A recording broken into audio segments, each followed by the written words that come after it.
Good morning, tribe. Hope you're having an amazing and fascinating day. I know I am. Don't know why I'm all hoarse and coffee again this morning, but there we go. So, first of all, if you're here and you can see and hear me, please let me know that that's true. Go ahead and post a comment, say, yeah, sounds good, or whatever. And I'm going to apologize right off the bat if you can hear background noise. I'm in a Sam's Club parking lot, and apparently Sam's Club has decided that they need to clean their parking lot first thing on Sunday morning. So there's a big machine running around cleaning the parking lot. So there's that.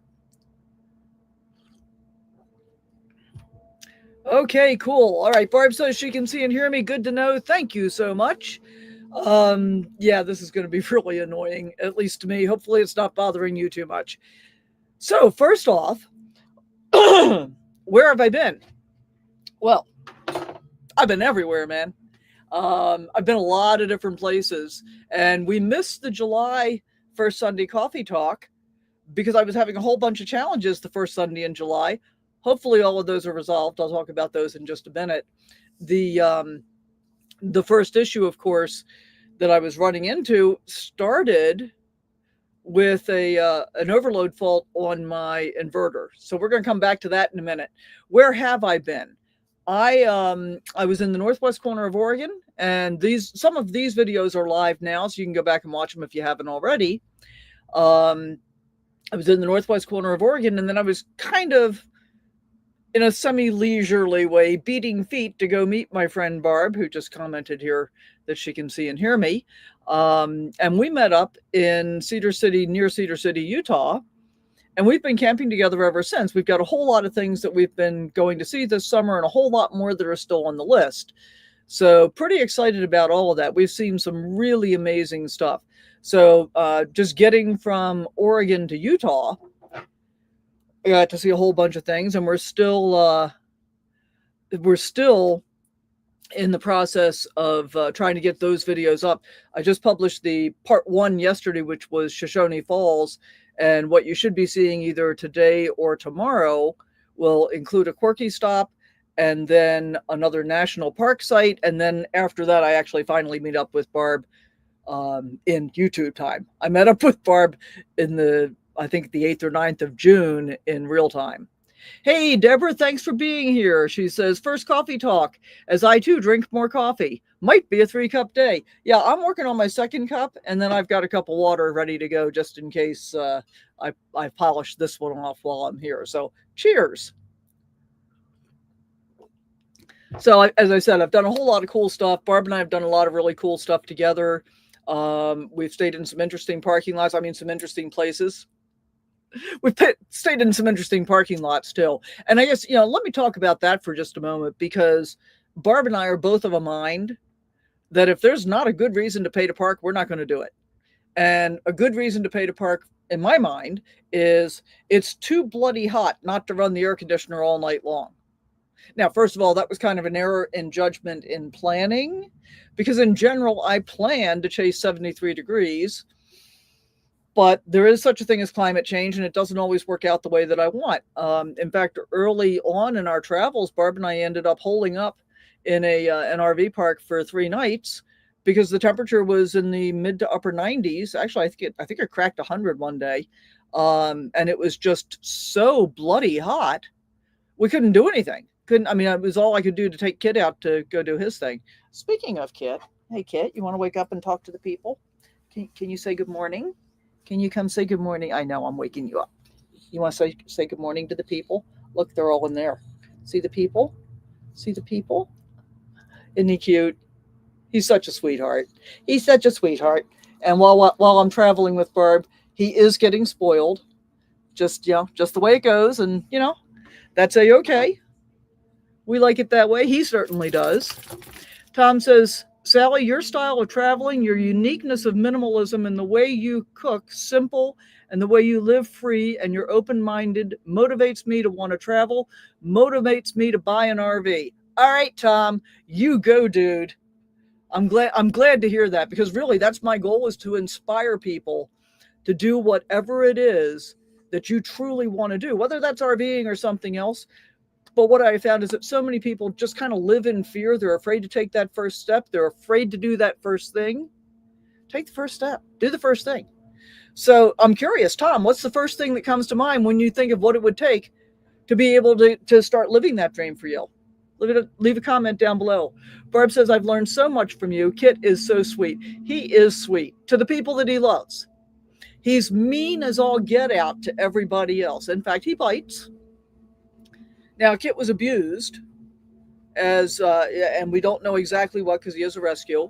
And he'd been living on the streets in Yuma, Arizona. Nobody knows for how long before somebody picked him up and got him into the shelter. But, oh, and here's the street cleaner right in front of my door. Right in front of my door. Awesome. Probably go around behind me now, and then you'll be able to see it in my window. So he was like super, super skinny. I got him.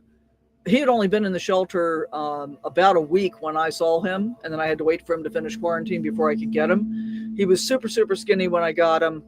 The supposition is, and based on the way that he behaves, that he was abused by children and men. So my guess is he was in a household with little kids, which, by the way, getting a little dog for little kids is not a good idea. Get a giant dog for little kids. It's a much better match, because giant dogs have a more stable personality, and they've also got other defenses other than biting. The only defense a little dog has is to bite somebody, and Kit's really good at it. And so he still does bite people, and I can't tell you how often I'll say to somebody who says, "Oh, he's so cute, can I pet him?" No, please don't. He might bite you. And I have to say, this happens more often with men than with women. Say, "Oh no, I'm really good with dogs," and they'll reach their hand out, and I'll say, "No, he really will bite you." And they'll reach their hand out further, and then he bites them, and they're like, "He bit me." I said, "I told you." What part of that didn't you believe? Go figure. And Deborah says, he is so cute. He truly is cute, and he's such a sweetheart. He's such a good cuddler, and he's such a good traveler. And part of what's really cool to me is he's a great hiker. He's a little dog, but he doesn't really act like a little dog, which is great as far as I'm concerned. So Barb and I have been visiting some really, really cool places. Hey, it's okay. It's okay. Thank you. Thank you for the alert. Thank you. Good job. You're very alert. Yes, you are, because the world needs more alerts. And today, when we leave the Sam's Club parking lot, and I'll even tell you where we are, because we'll be out of here before anybody can show up. We are in Billings, Montana. And we're going to go visit Pictograph Cave State Park on our way out of the Billings and Montana area today. And we're heading over to North Dakota. So last night was the first night I ever spent in Montana. And tonight I'll be sleeping in North Dakota. And those two are my last two states in the contiguous United States to visit in my RV. And the last two states of the 50 that I have slept in. So I'm pretty excited about that, actually. I'm looking forward to putting the last two stickers on my sticker map, and then that part will be done and over with. So that's been really cool. A lot of what we're concentrating on are things like national parks, national monuments. We're doing battlefields. We both like historical stuff. We like geology. We like paleontology. So we're visiting as many national park units as we possibly can, and there are a lot of them, let me tell you. In fact, if you have the NPS app, there's a space where you can put a check mark next to every unit that you've visited, and I think I'm up to like 168 at this point. I think was the last time I updated, and I've got a few more I need to add in. And they also have a new feature now where if you allow access to your photos, it will attach photos to each of the units that you visited. So that's pretty cool too. I definitely like being able to do that. So as we keep moving along, we're going to be heading into North Dakota, and then we'll be coming back into, I can't remember if we're coming back into Montana first or if we're coming back into Wyoming first, but we're going to spend a bunch more time in Wyoming and Montana, and then we're working our way back into Washington. Our goal is to be back into Washington State by the end of September. So we've got plenty more to see and do. And every time I think we have found everything we need to see and do, then there's like all this other new stuff. So for example, we were in Gillette, Wyoming. Nope, we were in Belle Fourche, Wyoming. And I had to ask how you pronounce it because it's spelled F-O-U-R-C, not Yeah, Fourche. I had to remember, was that Wyoming or not? Um, but it's pronounced Belle Fourche. And the Belle Fourche River is very twisty, windy, by the way. Belle Fourche itself is at the confluence of three rivers, and I forget what the other two are offhand. Um, but we went there because I wanted to visit the geographical center of the United States. So that includes Alaska and Hawaii. I started my geographical extremes tour in Lebanon, Kansas last year. And similarly, the monument for the geographical center of the contiguous United States, excluding Alaska and Hawaii, the monument is not located exactly where the center actually is. I guess when they put the monument up, measurement wasn't quite as accurate as it has become. I don't know. But the same thing is true in Belle Fourche. In Belle Fourche, the monument is in the center of town, conveniently located in a park that the city's put up. Very, very nice park. Oh, Barb, thank you so much. I just got a $20 tip from Barb. I really appreciate that. You didn't need to do that. Wow. I may tear up. I'll take a sip of coffee. So we went to visit the center of the United States monument, but the actual center of the United States is about 20 miles away. And I was going to go do it, but I looked at it really carefully on the map. First of all, it's on private land, so you may need permission to be able to access it. Secondly, it's not only is it on private land, but it's on basically a farm road. And I kept looking at the road and looking at the terrain, and I'm thinking, am I going to have to drive like 85 miles because I can't turn around here? And so I decided I didn't really need to drive to the actual exact spot. I saw the monument. I know it's not the exact spot, but good enough. Anyway, while we were in Belle Fourche, I was talking to the gal in the visitor center, and she said, well, you know, if you're doing geographical extremes, the geographical center of North America is in Rugby, North Dakota. So I've now added that to the list. I think it's about 125-mile detour further east than we were planning to go. But I told Barb about it, and she's like, hey, go for it. You know, we got all the time in the world. Barb says, I really enjoy places that are not well known. Exactly. And those are the ones that I really prefer in general. In fact, some of the places where I've had the most difficulty have been the most popular places. For example, we went to Wind Cave National Park, and I had a horrible experience there. For those of you that don't know, Kit is characterized as a service dog.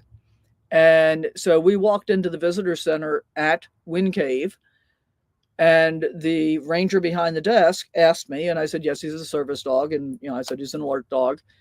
And she was fine with that. And she gave us the rest of the information that we needed. And then Barb and I went and walked into the theater to watch the video. We were like 5 minutes into the video, and a ranger comes in. Barb was sitting on the aisle, and I was sitting inboard, you know, of Barb. And this ranger leans across Barb and says to me, I don't remember exactly what she said, but basically she was questioning his service dog status. And then she wanted to argue with me about it. And then she wanted me to disclose what my disability is, which is against ADA rules, by the way, in order, you know, and she's having this conversation across somebody that she doesn't know if we're actually together or not. And why on earth would you talk across somebody else anyway? I mean, the whole thing just made no sense to me. So I looked at the ranger. I said, we're not going to do this in here. And I got up and stepped past Barb and walked outside. The visitor center was so crowded, and there were so many kids, and Kit is really reactive to kids, especially having been abused by them. We walked outside, Kit and I did. She didn't follow us. And I turned around and I looked, and I'm like, yeah, whatever. I guess I'm done with this place. And we just went back to the rig and waited until Barb came back out. So yeah, that was my worst experience. But then we went to Jewel Cave, which we hadn't even really known about. It's a monument, not a national park. And I thought Jewel Cave, in all kinds of ways, was just 1,000% better than Wind Cave. Now, in both cases, we didn't do tours into the caves. And in both cases, because A, they're kind of strenuous. And I can't remember which, you know, it's like you got to be able to climb 15-foot ladders. Well, if you know my fear of heights, that ain't happening ever. So we didn't do any of the tours, but we got to go see some other things around there and so forth. Tommy G says, I'm dying to go to the Dakotas. The Dakotas look so beautiful on YouTube. I have to say, Tommy, I have been really impressed with everything we've seen in the Dakotas, Wyoming, Montana so far. This whole area has been absolutely beautiful. I'm also stunned at how not mountainous it is. I mean, it's like rolling grasslands for the most part. We're at about 3,300 feet in elevation, I think, at this point. And I haven't seen a mountain for a while. I'm looking forward to seeing some mountains again because that's really where my jam is. And Tommy also says she was being a Karen. Yeah, I have to agree. She was totally a Karen. And the thing that Barb and I talked about, the thing we didn't understand was we're talking to a ranger. We answered the questions. She didn't have a problem with it, and I assume that this ranger that was being so rude was the head ranger. Why on earth? First of all, why did she interrupt us in the video? He was not making any kind of disturbance. He was laying down on the floor, behaving appropriately. And, why is she coming and disturbing us then? If she really had an issue that she wanted to discuss, why not wait until the movie is over? Or if she thought it was urgent, she could have said, hey, could you step outside for a moment? I need to speak with you. Didn't do any of that stuff. Just thought it was appropriate to interrupt everybody's movie experience. Anyway, enough of that nonsense. So where else have we been? Yesterday, we went to Little Bighorn. That was fun. And fortunately, one of the things that's been working out really well, my rig is 28 feet long. Barb's rig is about 25 feet long. So what we've been doing most of the time when we've had these driving tours within national parks and so forth is we'll just park my rig and then Barb graciously drives, as she did that at Mesa Verde, which was good because I would have had a lot of trouble with that road with all of the steep drop-offs and stuff. So I just closed my eyes. I filmed, but I closed my eyes. And, like yesterday when we did Little Bighorn, she drove that road, which turned out to be great because she barely found a place to park when we got out to the far end of the last battlefield that we were, last in terms of how far you were driving. And she barely found a place to park. If we had both been driving, I certainly would not have been able to park. Well, even if I had been driving by myself without Barb, I wouldn't have been able to park because I was really too long to fit anywhere that was available. So, so that was like super, super nice. And I really appreciate her willingness to be able to do that. And of course, Kit wants any opportunity he can find to go ride with Barb because he knows that there may be TREATS involved. Oh, doggone it. Now he's learning to spell. Oh, well. So what about the foot? Yeah, that daggone broken foot. Since we last spoke on a coffee talk, I got the bone stimulator. So I guess let's back up. On February 7th, I think it was, I was going to a meetup for basically small YouTube channels in Ironwood, and I met up there.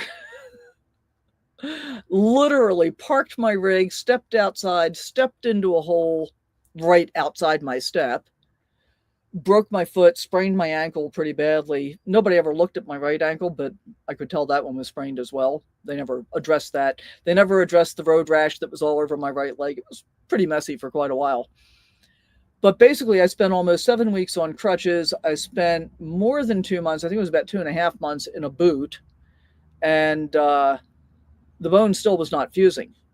So welcome to being, Medicare age plus.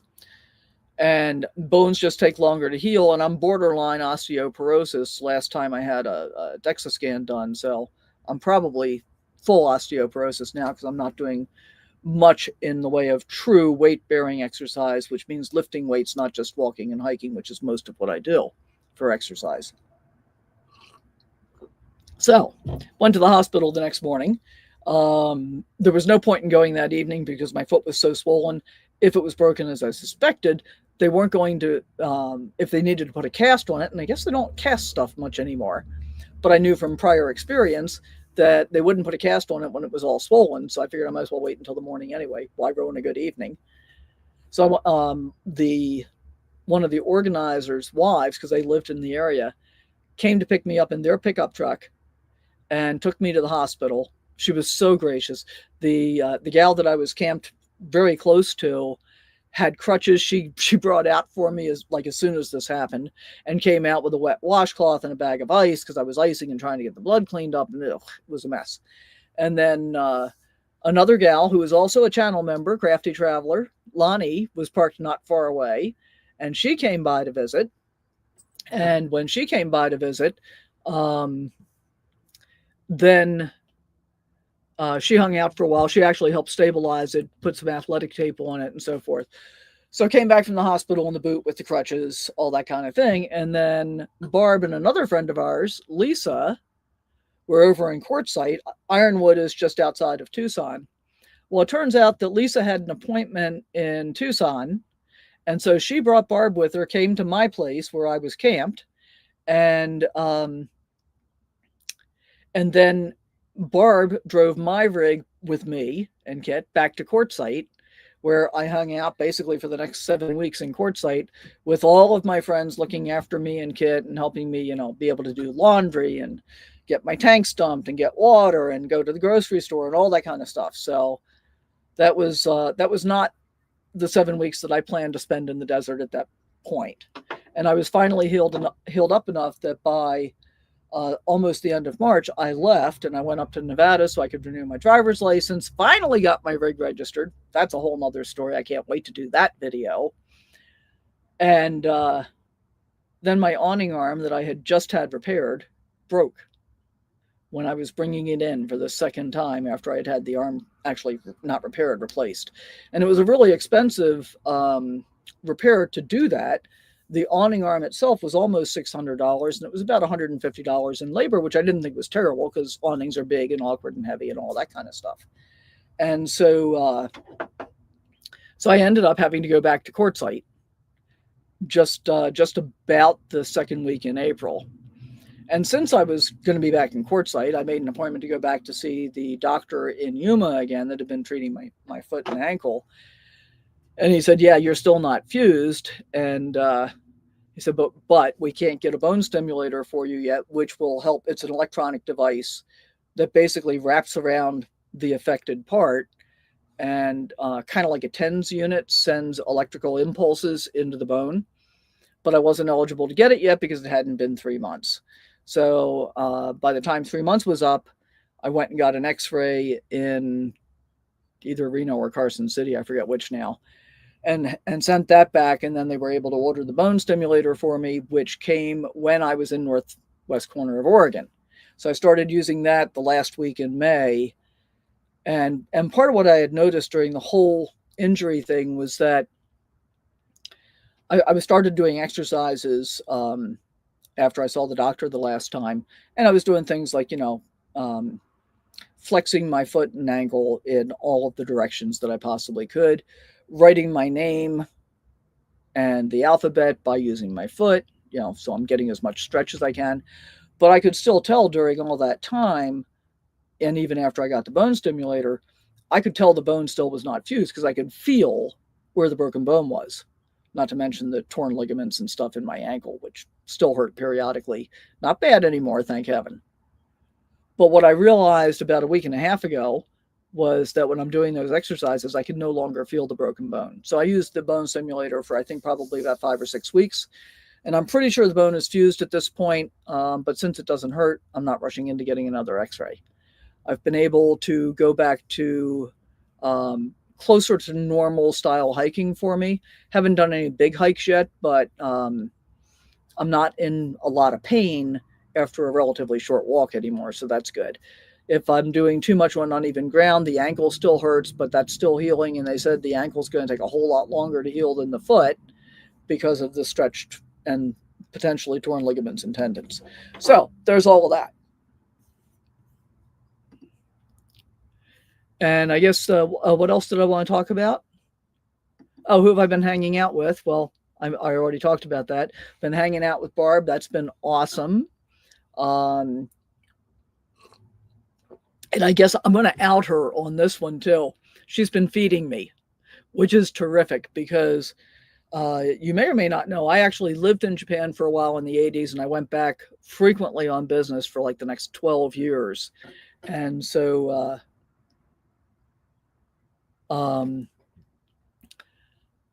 So I learned how to cook Japanese food. I love Japanese food, and Barb is of Japanese descent, and she cooks Japanese food. So she says she's using me as her guinea pig. I don't really think I'm a guinea pig because it's like, oh, spinach salad, yes please. Mung beans, yes please. Yes, whatever you want to give me. She made curry the other day. Oh, I got to come back and talk about the electrical issues real quick before we're done here. And before I do that, let's see. Barb says, Tom, as a solo nomad, it's easy to get set in my ways. Traveling with Sally has been an eye opener and compromise. Absolutely. And that's really important. I'm still a free spirit, but there is personal growth to traveling with someone. That is such a great point, Barb, because we've had a couple of different situations where how can I phrase this that's not going to sound awful? I think it's fair to say, and Barb, put in the comments if you disagree. I think it's fair to say that we have each done things that have irritated the other. And part of what we've discovered is none of that is a big deal.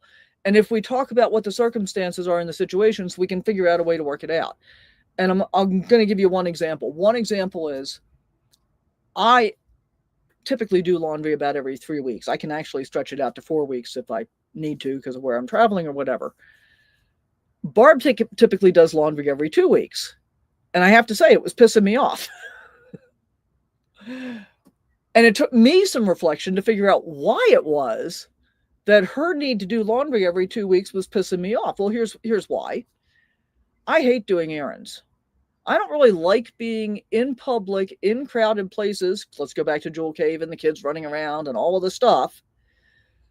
And I don't like being in places like that with a lot of people any more than I really have to. And so I try to minimize the amount of time I spend doing things like running errands and doing laundry and, going to the grocery store and that kind of thing. Took me a while to realize that. Now, in this case, and I'm not going to give you all the examples of where we're working on compromises, but in this case, Barb's compromise is that she's working on trying to stretch her laundry time out a little bit further so that she can get closer to my 3-week window. And my compromise in that regard is, having realized what my issue is, suck it up, Buttercup. I want to be traveling with Barb. We're having a great time. And so if she needs to do laundry in less than 3 weeks, fine, we'll go do laundry in less than 3 weeks. We're getting water and stuff more frequently than I typically would. On the other hand, Barb's doing a lot of the cooking and I'm not. So, all right, cool. We'll find water as often as we need to find water. It's not a big deal. So that's kind of the kind of things that it's different, because when you travel solo, as both of us typically do, you do what you want when you want, and you don't have to consider anybody else's feelings or anybody else's schedule or anything like that. We woke up yesterday morning at a rest stop, and I realized I still needed to finish editing a video. We didn't actually leave there until by the time we dumped our tanks, because there was a free dump station there, it was like 11 o'clock by the time we got out of there. Kind of like to be starting the day when you're on your way to go see something cool, but it all worked out fine. And Barb was gracious about giving me the time that I needed to finish editing the video to get up for you guys last night. So lots of compromise, and I appreciate the compromise. I appreciate the traveling. I appreciate the company, and the other thing is that when we need time apart, we both sense that pretty clearly. And, we're not like hanging out together all evening, and we're driving separate rigs. So there's plenty of alone time too, which is, I think, good for both of us. So Tom says, LOL. And thanks, Barb. I was laughing at Sally, by the way, saying you washing pisses her off. Well, I had to figure out why. And Deborah says, isn't getting injured one of the biggest what ifs? Thank goodness you were with fellow RVers, van lifers. What kind of rig do you have? I know it's on the Ford Cutaway. Looks nice. And to Barb, very true. Yeah, so I have it's a 2017 Phoenix Cruiser. It's 28 feet long. So the bathroom is all the way across the back, and then the bedroom is between the bathroom and the living room kitchen area. And what I have done recently, I'm going to do a new tour video eventually. Recently, I took out, there was a big recliner chair up in the front by the door, and I took it out and donated it to Goodwill, and I turned my front passenger seat around so it faces into the house, and it feels so much bigger. So like right now, I have the slide in because we were only here overnight, and there's still plenty of room for me to be able to move around. So it's actually been really, really nice. And the Phoenix Cruiser is a great platform. Everything in here is solid wood. There's no MDF or particle board. So very, very well made. The 450 chassis is a dream to drive. And yeah, I celebrated my 2-year anniversary with Henry here. Henry is the name of the rig, for Ford, on August 1st. So August 1st was when I got to Illinois to buy it. Took me until August 7th to get off the lot at Camping World. I can't wait to do this video about getting titled and registered, because I still do not have acknowledgement from Camping World that there's a title. I have acknowledgement from the Nevada DMV, but only because I was in contact with them. And, they have not been careful. Camping World have not been careful in how they handled this transaction. It should not take 2 years to get a title. They actually committed fraud, which I will point out when I do that video. Not against me, but actually against the state of Nevada. So, hey, there's that. So anyway, just a whole bunch of stuff. Barb says, Tom, I'm wearing my clothes longer. Thank goodness for Febreze. It is what it is. And part of my ethos is I'm kind of like Steve Jobs. I have all these tank shirts. They are all the same. I have 2 colors, exactly the same style. Same thing with the bras, right? Same thing with I wear gym shorts all the time because they're comfortable. I have 2 colors. That's it. So nobody really knows when I've changed my clothes or not. Works for me. And I guess, let's be realistic, guys. I'm bathing, right? I don't take a shower every day, but I do bathe every day. It's not like I'm dirty. And the hotter it is, the more that I sweat, especially if I've done a lot of hiking and stuff, the more often I will shower. But yeah, there is no reason to take a shower every day or twice a day, kind of as we were brought up to do. And in fact, many of the pundits are now agreeing and proposing that showering every day is not good for your skin overall. So, I think I've covered everything. Oh no, I still haven't talked about the electrical issues, and I got a few minutes left before my personal cutoff is no more than 45 minutes on a live stream, because personally I think the ones that go on for an hour or more are too long. That's just the way I feel about it. So I won't do what I don't like. Fair enough. So back at in the first week in July, we were at Pruitt Reservoir in Colorado, where we had just purchased an annual pass for each of us that came to $11 and change because we're over 65. So here's your tech tip. If you're going to travel in Colorado, get a DNR pass. If you're over 65, get a DNR pass. It was $11 and change, good for the whole year. If you're under 65, it's like $50. And it's still a good deal at that point, but there's a lot of otherwise that makes a lot of camping available to you free. A lot of it's on reservoirs. There were lots of bugs. We decided that Colorado and South Dakota are full of lots of biting flies. We've both had lots of bug bites. Oh, well, we're dealing with it. And it's just, it's part of the joy of where you are and where we are because of the things we want to see. So we were on Pruitt Reservoir, and I got a notification that my Victron 3000 watt multi-plus inverter had an overload fault. I'm like, all right, this isn't good. And I think it was a Saturday night or a Sunday. I think it was Saturday night. And did a whole bunch of troubleshooting. And I use ChatGPT a lot, and I use it a lot for troubleshooting when something goes wrong. And the biggest thing to learn about being able to use AI effectively, and it was the same thing when all you were doing was a Google search, is to be able to ask the question most correctly. If you can ask a good question, you can generally get a good answer. And so GPT gave me a whole lot of directions about how to be able to troubleshoot my inverter issue. And I ended up having to do a lot of different things, like reboot my servo panel completely, reboot the inverter, yada, yada, yada. Well, as it turns out, in the course of all of this, because it was late in the afternoon, early evening, and I was very tired, somehow I managed to miss, during the last set of reboots that I did, I missed getting the switch on the inverter, the physical switch on the inverter, turned on. And now I'm going to say turned on properly, because I have subsequently learned that I've done that twice now. And so Deborah says, I thought it was, they're very nice, Sally. Too long for me, but I've looked at them.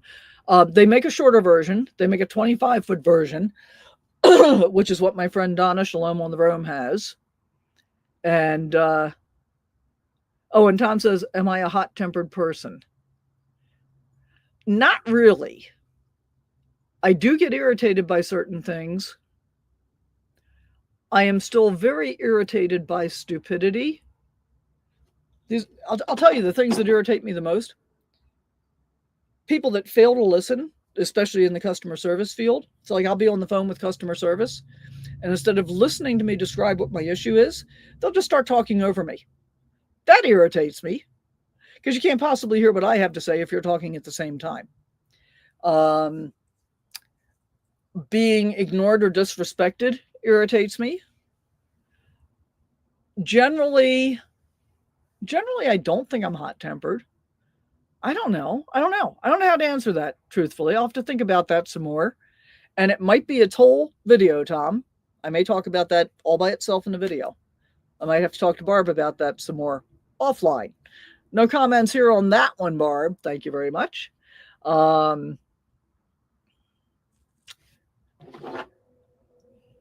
Deborah says, not hot-tempered, but not a pushover. That is absolutely true. Never a pushover. Gotcha, Tom. But I'm going to think about it, because I do spend a fair amount of time in reflection and trying to, determine what I can do to be the person that I truly want to be. Because when I don't behave like the person I truly want to be, I know I'm not being my best self. And if I'm not being my best self for myself, I can't be that person for anybody else either. So that's just kind of the way I operate. So we went through all of that routine. I still couldn't get everything working. And I started looking for where I might be able to find an RV tech that could address this issue, because it's a real problem for me, because I have a huge solar and lithium system. And if it's not working, I don't have any 110 power, and I don't want to go to an RV park all the time. And I think at that point, if I remember correctly, I couldn't get the generator to energize anything either. So looking at where I might be able to find a tech to be able to look at this, basically it was going to be all the way back near Denver, a couple hours behind where we were heading. But Barb and I talked about it and decided the best thing to do was head back in that direction so that we would be in a better position to be able to get help. So on Sunday, we drove back to Loveland, Colorado, which is just north of Denver. And that was like the closest place that we might have been able to have a tech.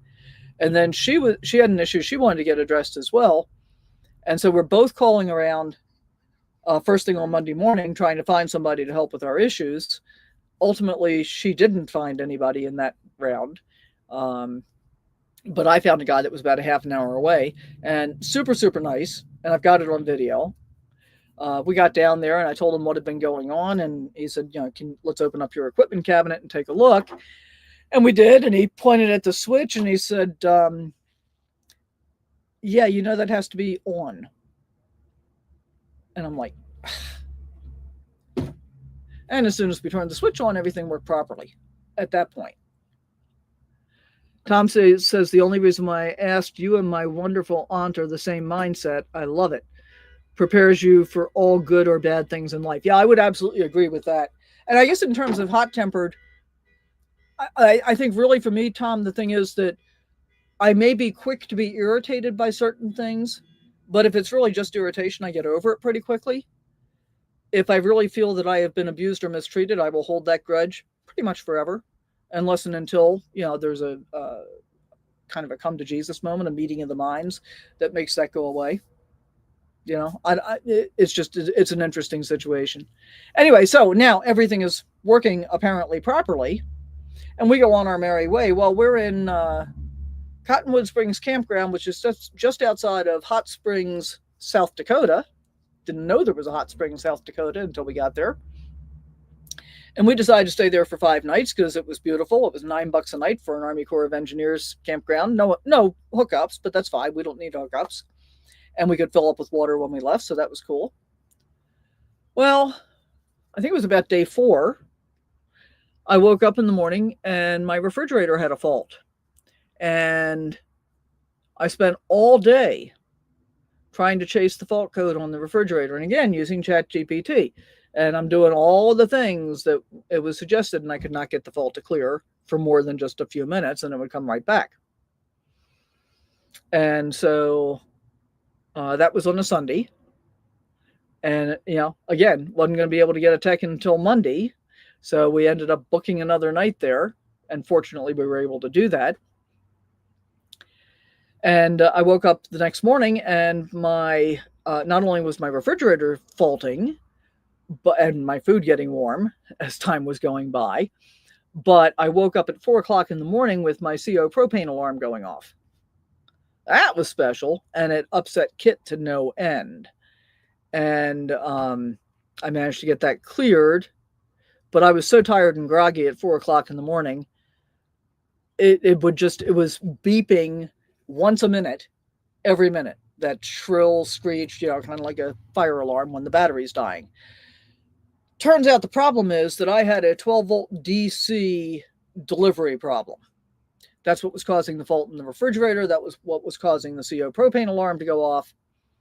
And so the next day, when I got up, and I realized that the only way I was going to stop that alarm was by disconnecting it. So I pulled it out of the wall, took the wires apart, taped them up, and just didn't have a CO propane alarm. Wasn't terribly concerned about that. Started calling around trying to find a tech. Got a great tech. His name's Joel. There's going to be video on all of this when I finally get to that point. He came out. His initial determination was that my batteries had failed in the 12-volt flooded cell section. So my system is a little bit complicated. When they installed my new solar lithium system, they left the existing original coach 12-volt system in place. There was an 1800-watt inverter that came with this coach originally. That's still available. There were 2 6-volt golf cart batteries. They were still available. And so what that allows me to do is turn my entire system off overnight, and then I operate off of the flooded cell battery, which basically is just running my refrigerator, and then turn everything back on in the morning, recharges that battery, everything's fine. Well, the batteries failed. And the only replacement battery was a single 12-volt Group 27 RV Marine battery in Hot Springs, and that's what we got to replace it with. And we waited, and the next morning we went on, or actually later that afternoon, we went on our merry way. And 2 days later, that brand new battery was dead. And at this point, we are camped up on the wall outside Badlands National Park. The iconic view that everybody wants, which was awesome. And now, we're really in the middle of nowhere at this point. And so I'm in conversation with my original solar installers about what to do about this. I'm in conversation with the guy that replaced the battery, and ChatGPT trying to track down what the trouble is. We decided to go ahead and stay there, and Barb, again, to the rescue, graciously lent me her 100-watt portable solar panel, which we hooked up to my dead 12-volt battery, but that was able to provide enough juice during the day that it could keep my refrigerator running. I could run my water pump and whatever. And then just before I went to bed at night, I'd have to run my engine in the truck portion for 15 to 30 minutes to put enough charge into the battery so that it would stay to run the refrigerator overnight. And so overnight, I wasn't doing things like, I didn't run the water pump at all. I had a gallon jug of water that I used if I needed water during the night, not to run the water pump. The only thing running was the refrigerator. And we limped through the next few days that way, waiting for the new parts to get delivered to the guy who would replace the battery. He was in Custer, South Dakota. So now here we are backtracking again, but we had actually already planned for this backtrack because the weather had been bad. We knew we had to go back to go to Mount Rushmore. And so we found a beautiful camp spot in the Black Hills. And then Joel came the next day, brought all the parts with him that I had ordered. And I now have a new lithium battery where there was a flooded cell battery. I have a new lithium ion battery isolation manager in the engine compartment. And I have a new lithium charger replacing the original converter. It's been almost a week. And at this point, I think everything is okay. I hope everything is okay. I'm checking, all the batteries seem to be charging appropriately on their own as they should. Hopefully those problems are all solved. And now the rest of the story. I feel like Paul Harvey lately, but that is kind of the rest of the story. And with that, we are about 2 minutes, about a minute past my intended end time. So I'm going to say thank you so much for being here live. I really appreciate it. I appreciate all the interactions. And if you haven't already, please do consider subscribing. If you think you're subscribed, and people say this all the time, but it really does happen. If you think you're subscribed, double check to make sure, because YouTube does spontaneously unsubscribe people, and it's happened to me. People that I follow regularly, it's like, I haven't seen anything from that person for a while, and I go look up their channel again, and I'm not subscribed. Go figure. It's just the way things are. So once again, thank you so much. And you also may want to consider becoming a channel member. You can do that for as little as $1 a month. And hey, you never know. Maybe we get to be friends and you want to come camp with me for a summer like Barb and I are doing. You never know. Thanks so much, guys. We'll see you next time. Bye for now.